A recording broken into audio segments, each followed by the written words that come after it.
Hamilton Beach FlexBrew coffee maker, single serve and full pot, compatible with K-Cup pods or grounds, programmable, includes permanent filter, black, 49,950 C, silver. 2 ways to brew. Brew a full pot using your favorite grounds on the thermal carafe side, or make a cup for yourself using a Keurig K-Cup Pod, or grounds on the single-serve side with this 2-in-1 coffee maker. 12-cup carafe side with permanent filter, features programmable timer, auto pause and serve, and 2-hour auto shut-off.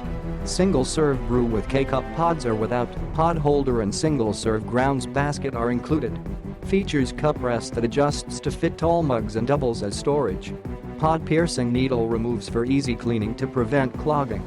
Separate water reservoirs. Each brewer has its own water reservoir that's easy to fill and features a water window, so you always know which brewer has how much water.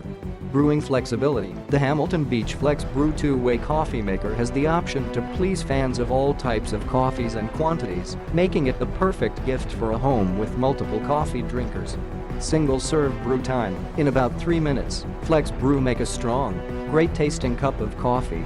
And you save energy, because rather than heating water continuously, FlexBrew only heats the water when you're ready to brew. Note: watch video at the 121-min mark. We show how to program the unit. Also refer setting time instructions are on page 8. Keurig and K-Cup are registered trademarks of Keurig Green Mountain. Use of the Keurig and K-Cup trademarks does not imply any affiliation with or endorsement by Keurig Green Mountain. Click the link in the description to get this product today at the best price.